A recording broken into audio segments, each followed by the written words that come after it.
Assalamualaikum warahmatullahi wabarakatuh. Selamat pagi dan salam sejahtera untuk kita semua. Om Swastiastu, Namo Buddhaya, salam kebajikan. Puji syukur kehadirat Tuhan Yang Maha Esa, karena atas limpahan karunia-Nya lah kita dapat berkumpul di ruang Zoom pada acara Talk Show Farming Talk pada hari ini. Dan tak lupa juga, salawat dan salam kita haturkan kepada junjungan besar Nabi kita, Nabi Muhammad Shallallahu Alaihi Wasallam. Karena atas bimbingannya lah, umat manusia dapat keluar dari zaman kegelapan menuju zaman terang benderang seperti sekarang. Senangnya saya, Debbie Aziansky, yang akan menjadi moderator pada talk show hari ini. Nah, teman-teman, jadi di sini, dalam talk show hari ini, kita akan mengulik nih, apa sih kontrak farming? Nah, mungkin teman-teman di sini masih bingung ya, ataupun baru mendengar nih kontrak farming sendiri itu apa. Nah, sebelum kita masuk ke inti acara, saya akan memperkenalkan nih masing-masing peran-peran maupun speaker-speaker yang ada di sini nih yang sudah terlihat di ruang Zoom ya. Yang pertama itu ada pakar dengan Bu Risma. Halo Ibu. Halo Mas Debbie. Oke, baik. Selanjutnya ada perwakilan perusahaan Bapak Amir dari PT Putra Agro Sejati. Halo Bapak. Ya, halo Mas Debbie. Oke Bapak. Selanjutnya kita sudah bersama juga dengan petani yang sudah melakukan kontrak farming maupun yang belum. Di sini kita bersama Ibu Dea dan Ibu Pira. Halo Ibu. Ya, halo Mas Debbie. Ya, halo Mas Debbie. Oke, baik. Semua speaker pada hari ini sudah dalam keadaan kondusif ya dan stabil tadi suaranya. Baik, tanpa perlu berlama-lama lagi, langsung saja kita ke inti acara pada hari ini. Nah, mungkin saya ingin langsung nih menanya kepada pakar kita di sini sekarang. Sebenarnya Bu Risma, apa sih Bu kontrak farming itu sendiri? Oke, baik Mas Debbie. Jadi kontrak farming menurut Eaton Shepherd 2001 adalah kesepakatan kerjasama antara petani dan perusahaan pengolahan hasil atau perusahaan pemasaran produk pertanian untuk menghasilkan produk pertanian sesuai dengan kesepakatan kedua belah pihak. Nah, kontrak farming yang terorganisir dengan baik dapat menjadi solusi bagi petani agar dapat bertani secara komersial dan bagi perusahaan dapat memperoleh sumber bahan baku dengan kualitas dan kuantitas yang diinginkan. Menurut Gerevi, fitur lain dari kontrak farming adalah kontribusinya terhadap keamanan pangan. Perusahaan menetapkan spesifik standar kualitas produksi produk petani. Gerevi menilai hubungan kontrak ini dapat bersifat horizontal antara pelaku dalam satu simpul dalam suatu rantai, misalnya hubungan dan pengaturan antara petani dan koperasi, atau vertikal antara simpul dan segmen dalam suatu rantai nilai, misalnya kontrak antara petani dan pedagang besar. Dalam pasal 1, angka 1 Keputusan Menteri Pertanian nomor 940 tentang pedoman kemitraan usaha pertanian menyebutkan bahwa kemitraan usaha pertanian adalah kerjasama usaha antara perusahaan mitra dengan kelompok mitra di bidang usaha pertanian. Adapun tujuan kemitraan usaha pertanian untuk meningkatkan pendapatan, kesinambungan usaha, meningkatkan kualitas sumber daya kelompok mitra, meningkatkan skala usaha, dalam rangka menumbuhkan dan meningkatkan kemampuan usaha kelompok mitra yang mandiri. Begitu Mas Debbie. Oke, baik. Mungkin saya simpulkan sedikit ya. Jadi tadi kontrak farming adalah kesepakatan kerjasama usaha tani antara petani maupun perusahaan. Nah, oke, mungkin saya bisa lanjutkan ke perwakilan perusahaan nih bersama kita yang menjalankan kontrak farming. Nah, mungkin Bapak Amir, saya ingin menanya Bapak, mungkin Bapak bisa mengenalkan perusahaan Bapak maupun tujuan dari perusahaan Bapak dan mekanisme kontrak farming yang telah dijalankan oleh perusahaan Bapak. Oke, baik. Sebelumnya terima kasih telah mengundang saya ke talk show kali ini. Saya perwakilan dari PT Putra Agro Sejati. Jadi PT Putra Agro Sejati ini adalah perusahaan yang bergerak di bidang pertanian konvensional menjadi pertanian modern dan inovatif. Perusahaan kami sering melakukan aktivitas kontrak farming dengan petani, khususnya pada komoditas sayuran organik seperti lobak ataupun wortel. Tujuan dilakukannya kontrak farming dapat dilihat dari dua sisi. Dari sisi perusahaan sendiri, kontrak farming bertujuan agar biaya yang dikeluarkan perusahaan menjadi lebih efisien dan efektif. Perusahaan tidak perlu mengeluarkan dana penyediaan lahan dan bisa mengalokasikan dana yang ada untuk mengontrak petani dan menyediakan beberapa input produksinya. Sedangkan dari sisi petani, kontrak farming ini dapat meningkatkan keamanan dan pendapatan untuk menghidupi keluarganya, serta meningkatkan taraf kehidupannya. Mekanisme yang biasa kami gunakan dalam aktivitas kontrak farming ini adalah menggunakan prinsip hubungan tukar-menukar. Di sini, petani akan menyediakan lahan dan tenaga kerja untuk menghasilkan produk maupun output dengan beberapa kriteria yang telah disepakati.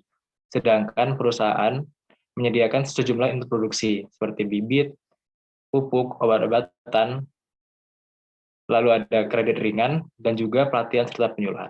Kira-kira begitu, Mas Dibi. Oke, baik. Terima kasih Bapak atas penjelasan singkat ya dari profil perusahaan Bapak. Nah, tadi kita setelah mendengar apa sih kontrak farming, terus juga mungkin tadi kita sudah mendengar profil singkat perusahaan yang melakukan kontrak farming. Selanjutnya, mungkin saya akan menanyakan nih manfaat dari kontrak farming itu sendiri. Nah, mungkin saya bisa mulai dari pakar kita sekarang nih. Ibu Risma mungkin bisa menjelaskan Bu, apa sih manfaat dari kontrak farming itu sendiri? Oke, Mas Debi. Kontrak farming ini tuh banyak banget loh manfaatnya bagi petani dan perusahaan. Petani mendapatkan jaminan untuk pemasaran produk usaha taninya dan mengurangi ketidakpastian terhadap harga, serta mendapatkan akses pinjaman di depan untuk menjalankan usaha tani petani seperti tersedianya benih dan pupuk. Sedangkan di sisi perusahaan mendapatkan keuntungan dengan adanya jaminan suplai produk pertanian dengan standar dan ketentuan yang dapat dipertanggungjawabkan dan sesuai keinginan perusahaan terkait dengan kualitas, kuantitas, dan waktu pengiriman. Seperti itu, Mas Debi. Oke, baik. Jadi sebenarnya banyak yang manfaat dari kontrak farming sendiri, tapi saya ingin menanyakan lagi nih kepada perwakilan perusahaan, yaitu Bapak Amir. Nah, bagaimana Bapak, menurut Bapak, apa sih manfaat dari kontrak farming itu bagi perusahaan? Oke, baik. Menambahkan dari penjelasan Bu Risma tadi ya, banyak sekali manfaat yang dapat diperoleh dengan melakukan kontrak farming ini. Bagi perusahaan, kontrak farming dapat meminimalkan risiko kegagalan pembiayaan. Selain itu, biasanya perusahaan yang melakukan kontrak farming akan lebih mudah mengajukan kredit dari bank untuk modal usahanya. Sedangkan bagi petani, kontrak farming dapat mengurangi potensi mereka terkena kerugian akibat risiko fluktuasi harga yang pada akhirnya akan mempengaruhi pendapatan mereka. Kontrak farming dapat membantu petani dalam hal permodalan sehingga mereka dapat berproduksi dan memperoleh pendapatan. Kira-kira begitu. Oke, baik. Terima kasih ini atas jawaban Bu Risma dan Bapak Amir ya, manfaat dari kontrak farming itu sendiri. Nah, mungkin di sini saya juga ingin menanyakan nih kepada Ibu Dea nih selaku petani yang sudah melaksanakan kontrak farming nih untuk usaha taninya. Nah, bagi Ibu apa sih Bu manfaat kontrak farming gitu, bagi Ibu sendiri? Baik, terima kasih Mas Debi sebelumnya atas kesempatannya. Bagi saya sebagai petani sayuran organik yang telah menggunakan kontrak farming sebagai alternatif pembiayaan, tentunya banyak banget ya manfaat yang saya dapatkan dari menggunakan kontrak farming ini. Pertama yang sudah pasti adalah fasilitas, di mana adanya dukungan yang lebih luas dari perusahaan, mulai dari penyediaan modal, input sarana produksi berupa bibit, pupuk, obat-obatan, sampai dukungan teknologi, penyuluhan, training hingga dukungan logistik. Semua itu disediakan oleh perusahaan. Jadi saya sebagai petani tidak perlu mencari sendiri sehingga dapat meminimalkan biaya transaksi juga. Kemudian kepastian harga, di mana dalam perjanjian saya memiliki hak untuk menentukan harga yang layak bagi produk saya. Selain itu, keuntungan karena kenaikan harga juga akan dibagi antara saya dengan perusahaan. Sedangkan kalau harga jatuh pun saya sebagai petani tetap menerima pendapatan sesuai harga kontrak. Kemudian akses pemasaran yang lebih baik ke pasar domestik maupun ekspor. Yang saya rasakan hal ini berkaitan juga ya dengan menguatnya posisi tawar saya sebagai petani. Dengan menggunakan kontrak farming, saya tidak perlu khawatir terkait distribusi dan pemasaran hasil panen karena terdapat jaminan pembelian. Saya sebagai petani juga menjadi prioritas bagi perusahaan, di mana produk saya sudah pasti dibeli oleh perusahaan mitra dan pemasaran produk yang lebih luas juga menjadi tanggung jawab perusahaan mitra. Jadi saya merasa sangat dimudahkan dan terbantu dengan menggunakan kontrak farming ini sebagai alternatif pembiayaan usaha tani saya. Kira-kira begitu, Mas Debi. Oke, baik. Jadi tadi setelah saya mendengar nih manfaatnya ternyata banyak banget nih bagi perusahaan itu sendiri maupun bagi petani yang melaksanakan kontrak farming. Nah, di sini sekarang kita bersama Ibu Fira nih selaku petani yang belum melaksanakan kontrak farming. Nah, Ibu, mungkin saya ingin bertanya kepada Ibu nih, Bu, kenapa sih Bu belum mengikuti kontrak farming atau melaksanakan kontrak farming gitu? Padahal tadi kita sudah mendengar itu banyak banget manfaatnya. Oke, terima kasih Mas Devi atas kesempatan yang telah diberikan kepada saya. Jadi sebenarnya kontrak farming itu merupakan istilah yang sudah cukup lama saya dengar, yang katanya dapat mendatangkan manfaat yang cukup besar bagi petani mitranya. Namun saya sebagai petani di sini masih meragukan manfaat yang akan saya peroleh jika mengikuti kontrak farming tersebut. Beberapa alasan yang mungkin membuat saya belum atau bahkan tidak mau mengikuti kontrak farming, di antaranya yang pertama yaitu banyak kasus yang saya dengar dari rekan petani lainnya yang menunjukkan bahwa implementasi kontrak farming ini kerap gagal memberikan hasil berupa manfaat yang telah disebutkan sebelumnya oleh Bapak Amir, Ibu Risma, dan Ibu Dea. Jadi menurut saya adanya kontrak farming ini justru menjadi sebuah cara untuk memarginalkan petani, terutama petani kecil.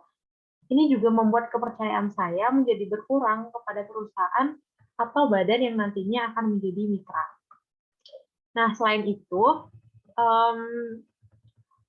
informasi yang saya dapatkan mengenai kontrak farming ini sangat terbatas, sehingga membuat saya tidak bisa memahami apa sebenarnya kontrak farming tersebut secara mendalam. Sehingga saya mudah percaya dengan apa yang dikatakan rekan-rekan petani yang tidak mendukung adanya kontrak farming ini, karena merasa dirugikan seperti yang saya sebutkan sebelumnya. Dalam kontrak farming dan satu lagi, dalam kontrak farming itu pasti ada jaminan jika petani tidak dapat memenuhi aturan atau ketentuan dalam kontrak. Begitu juga dengan saya tidak ingin lahan saya yang saya miliki dijadikan sebagai jaminan berbagai kegagalan dalam pelaksanaan usaha sayuran organik ini. Karena bagi saya, aturan-aturan sebelum terlaksananya kontrak merupakan hal utama yang harus diperhatikan. Mungkin seperti itu, Mas Debbie. Alasan saya masih belum mau nih mengikuti kontrak farming. Oke, terima kasih jawabannya Ibu Vira ya tadi alasan-alasan kenapa sih Ibu belum mengikuti kontrak farming. Jadi tadi mungkin saya mendengar ya bahwasanya Ibu mungkin masih ya kurang informasi mengenai kontrak farming itu sendiri dan adanya pandangan miring nih terkait kontrak farming. Nah, mungkin di sini saya ingin langsung menanyakan ke Bu Risma nih selaku pakar nih Bu. Nah, mungkin Ibu juga bisa meluruskan nih jawaban atas mungkin mengapa sih Ibu Vira masih belum mengikuti kontrak farming. Baik, Mas Debi. Sebenarnya masalah di sini yaitu petani masih belum mendapatkan informasi mengenai kontrak farming secara valid dan jelas mengenai apa sesungguhnya kontrak farming itu. Jadi petani hanya mendengar omongan-omongan petani yang lain yang belum tentu valid. Dari pihak perusahaan juga harusnya ada MOU yang jelas mengenai kontrak farming ini. Sebenarnya ada bentuk dan tipe kontrak farming berdasarkan jenis kontrak. Yang pertama ada kontrak permasaran. Dalam kontrak ini, perusahaan hanya menentukan jenis dan jumlah produksi pertanian yang harus diserahkan. Biasanya dalam kontrak tipe ini, pihak perusahaan tidak memperkenalkan cara atau teknik tertentu dalam proses produksi. Di pihak lain, perusahaan pun tidak harus memberikan sarana penunjang produksi bagi petani. Kontrak ini lebih merupakan janji untuk membeli hasil produksi petani kelak. Dalam kontrak seperti ini, petani lebih bebas bekerja sesuai dengan keinginannya. Terus yang kedua, ada kontrak produksi. Dalam kontrak ini, pihak perusahaan terlibat lebih jauh dalam proses produksi. Selain menentukan jenis dan jumlah komoditas yang harus diberikan, pihak perusahaan juga menentukan jenis, varietas, dan metode produksi. Untuk itu, perusahaan biasanya memberikan bantuan teknis dan penyediaan sarana produksi. Seperti itu, Mas Debi. Oke, baik. Jadi tadi jawaban dari Bu Risma selaku pakar, tadi juga Ibu Risma menyampaikan beberapa jenis kontrak ya. Nah, mungkin kita langsung bertanya nih kepada perwakilan perusahaan Bapak Amir. Pak, sebenarnya bentuk atau tipe kontrak farming perusahaan Bapak itu seperti apa, Pak? Dan mungkin Bapak juga bisa langsung nih merekomendasikan kepada Bu Vira untuk mengambil kontrak farming yang mana. Oke, baik. Mungkin saya menambahkan informasi yang telah diberikan oleh Bu Risma sebelumnya. Pada kontrak pemasaran ini sederhananya perusahaan itu hanya berjanji untuk membeli hasil produksi dari petani dengan sebelumnya mereka sudah menentukan jenis dan jumlah produksi pertanian yang harus diserahkan. Lalu pada kontrak produksi, sederhananya perusahaan ini bisa terlibat lebih jauh dalam proses produksi karena mereka menyediakan input produksi serta bantuan-bantuan teknis lainnya. Untuk rekomendasi sendiri, saya merekomendasikan kepada petani yang belum pernah melakukan kontrak farming agar melakukan tipe kontrak pemasaran. Karena di sini petani cenderung lebih bebas dalam berproduksi sesuai dengan kemampuannya dalam memenuhi kesepakatan kontrak yang telah disepakati sebelumnya. Kira-kira begitu jawaban dari saya, Mas Dewi. Oke, baik. Terima kasih jawabannya Bu Risma dan Pak Amir. Mungkin tadi supaya bisa meluruskan ya, pandangan miring kontrak farming itu bagi petani yang belum melaksanakan kontrak farming. Nah, tapi Bapak dan Ibu sekalian, saya juga melihat nih Bapak, walaupun seperti yang sudah dijelaskan tadi nih ya, kontrak farming itu tadi banyak tipe maupun manfaat nih.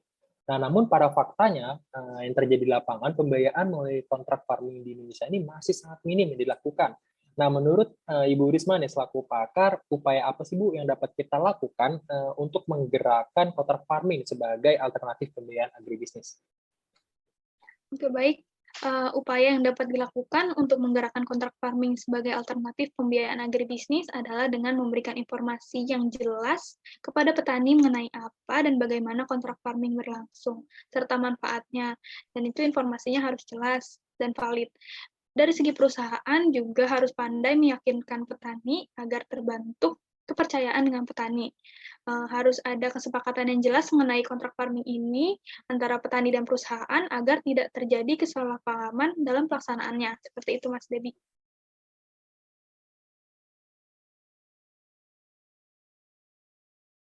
Oke, baik. Terima kasih jawabannya Ibu Risma. Nah, mungkin saya juga ingin menanyakan nih pendapat dari Pak Amir nih. Pak, apa sih Pak upaya yang dapat kita lakukan gitu untuk menggerakkan kontrak farming sebagai alternatif pembiayaan? Oke, baik. Pertama mungkin kita harus memastikan bahwa petani ini benar-benar memahami apa itu kontrak farming. Jadi pada prinsipnya kontrak farming ini dapat menguntungkan petani dan memperkuat posisi tawar-menawar petani karena dalam kontrak farming ini mereka akan berhubungan secara langsung maupun tidak langsung dengan badan usaha yang memiliki kekuatan ekonomi lebih baik sehingga para petani dapat beralih dari usaha tradisional ke produksi bernilai tinggi dan berorientasi ekspor. Saya mengambil contoh di negara Cina. Di negeri tirai bambu ini, kontrak farming berkembang pesat dalam 10 tahun terakhir. Faktor-faktor penyebabnya antara lain di sana, banyak petani yang telah menyadari dan memahami bahwa kontrak farming ini dapat menstabilkan harga, serta meningkatkan akses mereka terhadap pasar, baik dalam negeri maupun di luar negeri. Di sisi lain, perusahaan di sana sudah banyak yang menggunakan kontrak farming sebagai pembiayaan untuk mengalokasikan dana yang mereka miliki karena dapat meminimalkan risiko kegagalan dan meningkatkan kualitas produk yang dapat dihasilkan. Selain itu, petani juga harus diberi banyak penyuluhan maupun pelatihan agar pemahaman mereka lebih baik lagi, terutama dalam hal teknologi, agar output produksi dari kontrak farming ini lebih berkualitas. Sekian dari saya, mungkin begitu saja Mas Debi. Oke, terima kasih jawabannya Bu Risma dan Pak Amir ya tentang upaya tadi ya untuk membesarkan nama kontrak farming itu sendiri. Nah, mungkin saya di sini mau bertanya lagi nih kepada Ibu Dea nih, selaku petani yang sudah melaksanakan kontrak farming nih, Bu. Nah, Ibu mungkin bisa sharing-sharing nih, Bu, bersama kita testimoni nih setelah Ibu melakukan kontrak farming itu sendiri. Oke, baik Mas Debi. Seperti yang telah disebutkan dari awal ya, sudah dijelaskan juga oleh Ibu Risma dan Pak Amir terkait manfaat kontrak farming banyak sekali, dan bahkan hingga saat ini pun saya masih menggunakan kontrak farming sebagai alternatif pembiayaan usaha tani saya. Yang saya rasakan dengan menggunakan kontrak farming ini adalah utamanya adalah dapat mengurangi resiko kerugian ya, adanya pendampingan teknis dan bantuan modal hingga penyediaan sarana produksi dengan kualitas yang tinggi yang disediakan oleh perusahaan dapat mengurangi resiko produksi. Kemudian adanya jaminan pembelian, kepastian harga, hingga akses pemasaran lebih luas dapat mengurangi resiko penurunan penerimaan yang disebabkan oleh anjloknya harga, di mana mengingat produk pertanian ini memiliki harga yang sangat berfluktuasi. Saya sebagai petani dapat menentukan harga, dan bila mana harga pasar jatuh pun saya tetap mendapatkan penerimaan sesuai harga kontrak. Hingga saat ini saya masih merasa nyaman dengan menggunakan kontrak farming sebagai alternatif pembiayaan usaha tani saya, dikarenakan perusahaan tidak pernah ingkar janji dalam mendukung kegiatan kemitraan yang telah berlangsung baik dari segi penyediaan sarana produksi hingga kestabilan harga beli dari perusahaan yang mana sesuai kesepakatan di awal. Sehingga apabila dibandingkan dengan petani yang tidak menggunakan kontrak farming, keuntungan yang saya dapatkan cenderung lebih besar karena adanya kepastian harga dan jaminan pembelian dari perusahaan mitra. Kurang lebih seperti itu, Mas Debbie.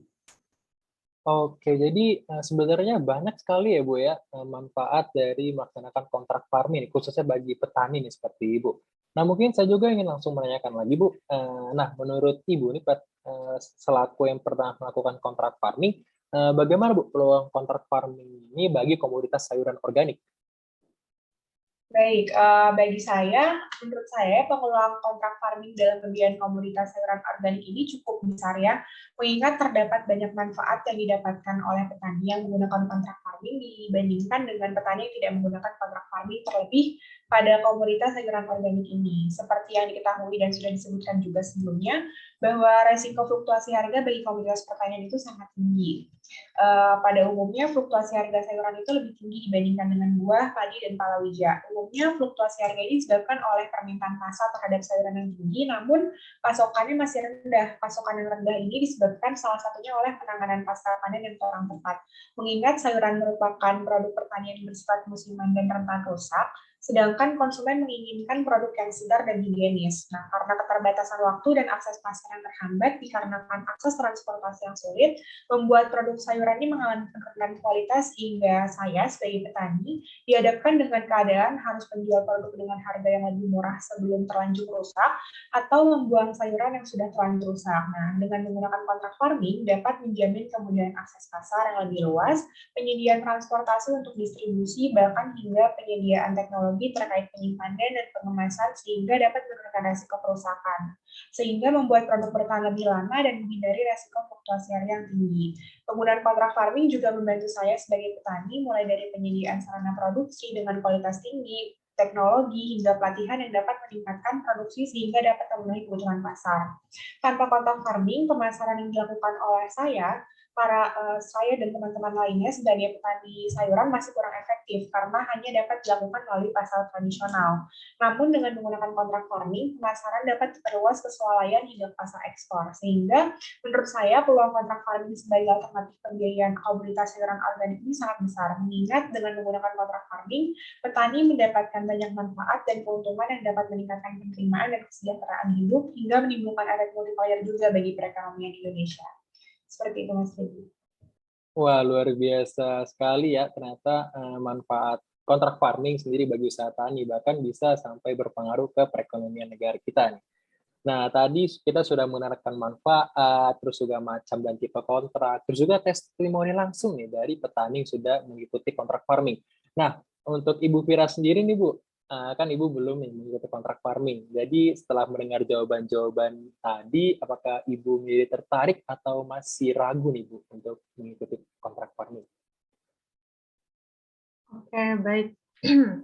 Sebelumnya saya ingin mengucapkan terima kasih atas pemaparan yang telah disampaikan oleh pakar, perwakilan dari perusahaan, dan testimoni langsung dari petani yang telah tergabung dalam kontrak farming yang disampaikan oleh Ibu Dea. Karena setelah mendengar pemaparan tadi, saya menjadi mengerti apa itu kontrak farming itu dan membuat saya jauh lebih paham bahwa kontrak farming itu tidak hanya satu macam saja. Ternyata kontrak farming itu banyak tipenya dan bisa disesuaikan dengan komoditas pertanian apa yang kita usahakan.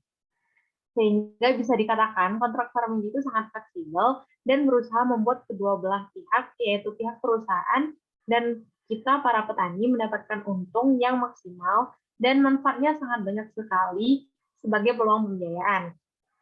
Satu hal nih yang membuat kepercayaan saya tumbuh setelah mendengar pemaparan tadi adalah bahwa perusahaan mitra yang mengajukan kontrak farming sangat berperan untuk membuat petani mitra menghasilkan produk yang baik, seperti mengadakan pelatihan kepada para petani dan menyediakan sarana input bagi petani.